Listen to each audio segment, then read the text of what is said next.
So, here's another one from my backlog. Shadow Warrior 3, from the developer Flying Wild Hog. I've downloaded their remaster of Hard Reset, but apart from that I have no other experience with any of their games, and I have no experience with the previous Shadow Warrior games. But I thought this looked cool, so I thought I'd give it a try.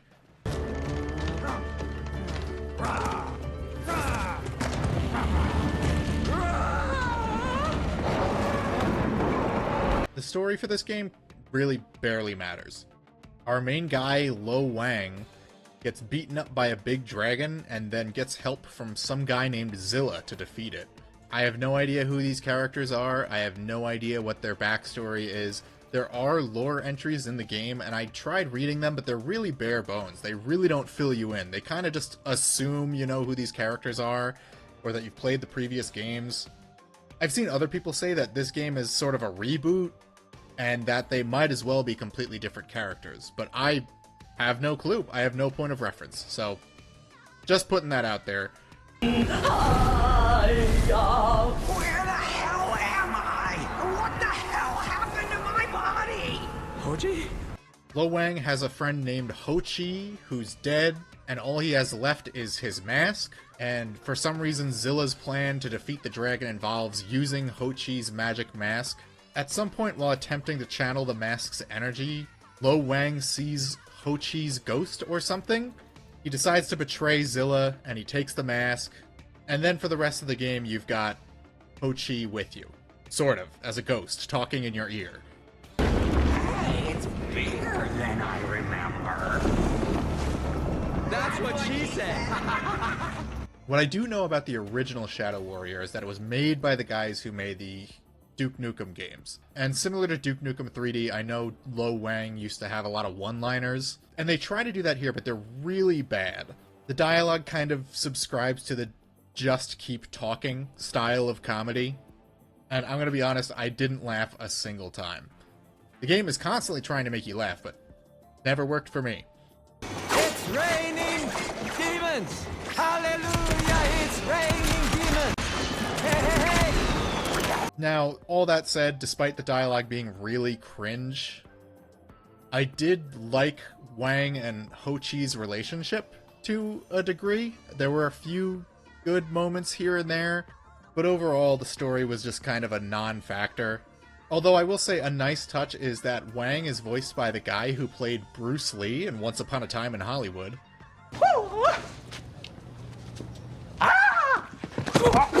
So I know that guy can deliver a funny line. I guess the lines themselves, or maybe the direction, just wasn't up to snuff.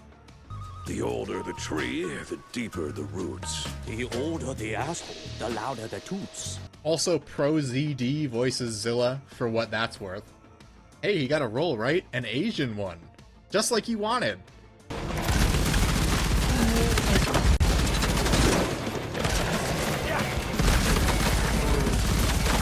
So now that I've kind of given the basic rundown of the story, let's talk about the gameplay. That's really all that matters with this one.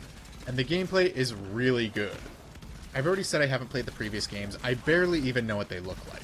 So I may just be talking out of my ass when I say this game feels like it took a lot of inspiration from Doom 2016 and Doom Eternal.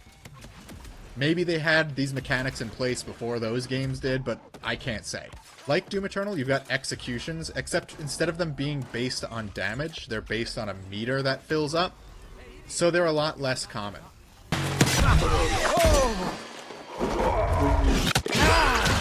Every time you perform an execution, you get something called a gore tool, based on which enemy you've killed.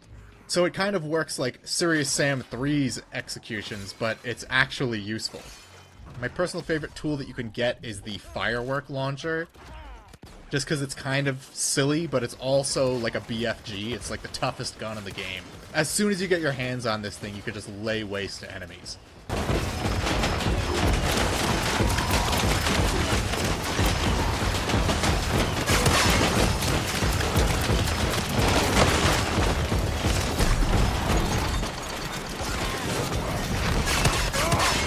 Another really good gore tool is the generic little demon fodder guys.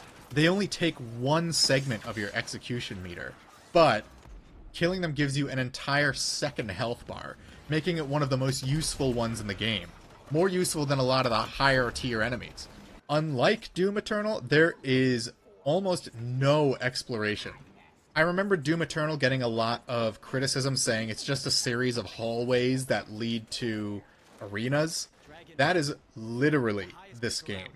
You are just going down long, straight paths that kind of try to pretend that they're not long, straight paths because there's a bit of platforming here and there, but you're just really running from one arena to the other.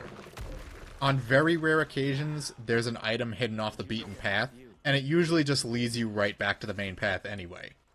The platforming in this game is a lot simpler than Doom Eternal's, but it's also a lot faster. It almost feels like you're on like a big roller coaster half the time. The game also uses fodder enemies in mostly the same way Doom Eternal does. You've got these generic demon guys and these blue ice guys who will just spawn around the arena and kind of just stand there or run straight at you, and killing them will provide you little bits of health and ammo.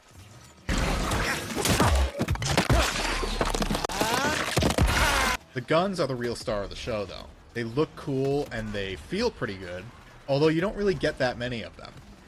All the guns are kind of big and chunky, but they've also kind of got a weird, ornate style to them that makes them stand out. It gives them that little bit of extra flair. It's a nice gun, I'll give you that. But the engraving gives you no tactical advantage whatsoever. By the end of the game, your pistol becomes mostly useless. You're mostly just going to use it for platforming challenges and triggering traps in the environment. But as far as actual damage output, it's almost negligible. I do kind of wish they got a little bit more use out of the katana. It's very easy to switch between your guns and your katana, and you can get a few upgrades that make it produce more health or ammo when killing enemies with it, but you mostly just run around and swing it at enemies. You don't really have anything in the way of cool special moves. The game also tries to encourage you to use your little force push move to throw enemies into spikes, kind of like Bulletstorm, but I almost never found that useful. Like the guns, there's not that many enemy types. There are multiple enemies whose sole purpose is to make navigating the arenas harder, which is a bit annoying, honestly. If you liked Doom 2016 more than Eternal, you might actually like this game quite a bit. It doesn't go crazy with the one specific way to kill one specific enemy, but at the same time, there are strategies that seem to work better for specific enemies. For example, the laser Shogun, which is one of my favorite enemies in the game, the best way I found to kill them was to use your little force push move, which causes them to spin around and then hit them in the back a few times with a shotgun. So you could kill them with one of your starting weapons and save some of your better weapons for the heavier enemies as you go further on.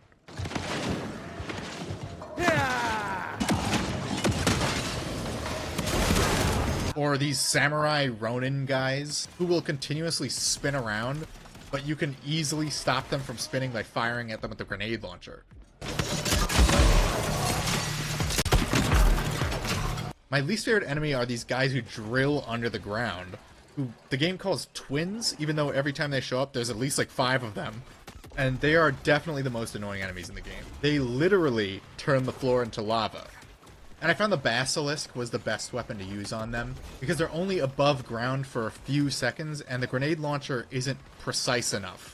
The gameplay stays pretty consistent the whole way through, although I did find that the late game firefights really dragged on. They were really, really long, and considering that the game has a fairly limited pool of enemies, it does kind of get tiresome in those last few stages. In fact, there's one firefight that the game basically forces you to repeat 3 times in a row. It can occasionally be a bit frustrating to spend a bunch of time building up for an execution, only to mistakenly grab the wrong enemy. And then you wind up with a gore tool that you didn't even want.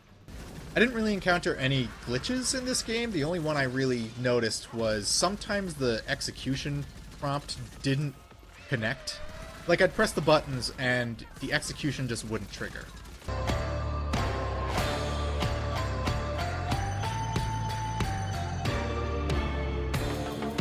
I've obviously compared the game to Doom and Doom Eternal quite a bit, and one spot in which this game really falls short of those is in the soundtrack.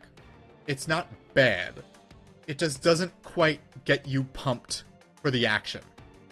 In fact, a lot of the time I didn't even notice that there was music going on. So that's Shadow Warrior 3.